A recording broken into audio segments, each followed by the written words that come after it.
Welcome to The Explainer.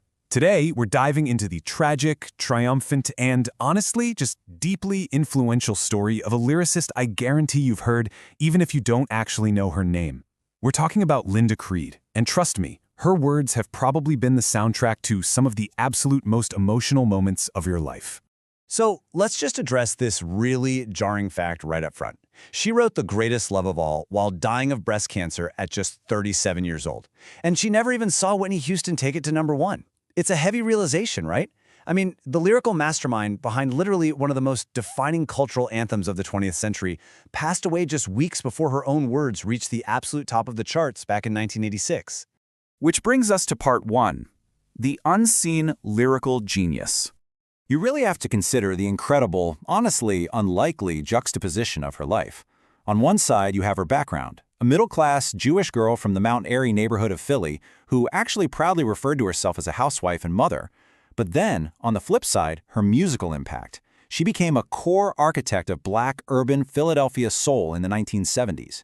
She wasn't just, hanging around the scene. Her lyrical backbone was quite literally defining the emotional intimacy of an entire genre.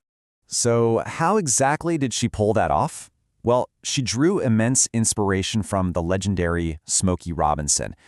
Linda herself actually noted that Smokey, quote, said things simply, but it carried over into your emotions. And that right there became her guiding philosophy. She paired simple, universally recognizable truths with just this profound emotional intimacy and vulnerability. She didn't rely on overly complex metaphors, She just went straight for the heart. Let's move right into part 2, Architect of Philly Soul. To really understand her impact, you gotta understand her incredibly vibrant personality. There's this great quote from Richard Niles that brings her to life perfectly. He describes her reaction to hearing Dusty Springfield record one of her very first songs, I Want to Be a Free Girl, way back in 1970. He recalled seeing Linda, quote, waltzing around the studio, man, just elated to hear that song coming over. You can practically picture the sheer joy and passion she brought into that recording studio, can't you?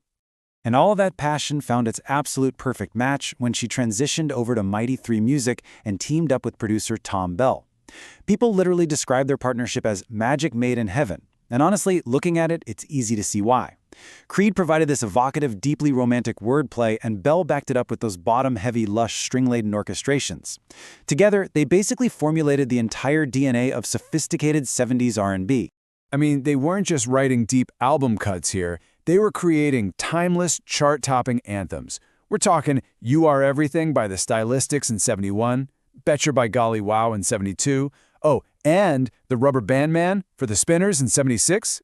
Basically, if you were listening to the radio in the 1970s, you were listening to Linda Creed's heart set to Thom Bell's music, no question.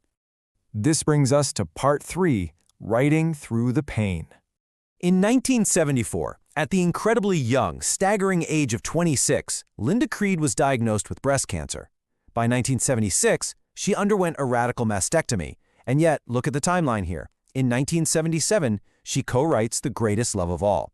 This illness didn't stop her output. Actually, instead of backing away, she completely turned her focus toward themes of survival, inner strength, and just immense resilience.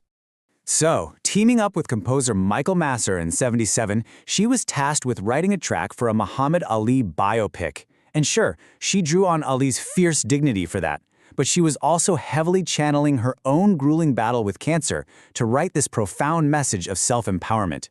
That iconic lyric, The Greatest Love of All is Happening to Me, well, it wasn't just a catchy pop hook.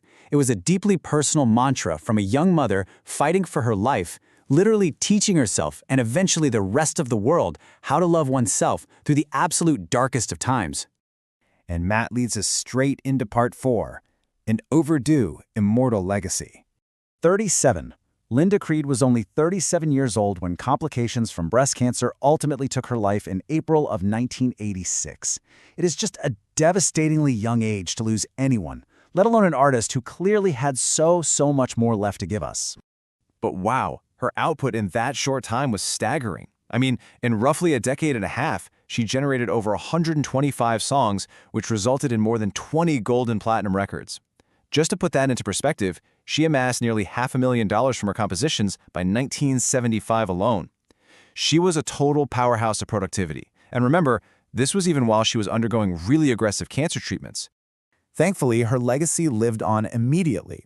Whitney Houston's soaring cover of The Greatest Love of All hit #1 literally just a month after Linda's passing, becoming this massive global anthem of self-love that sold millions of copies.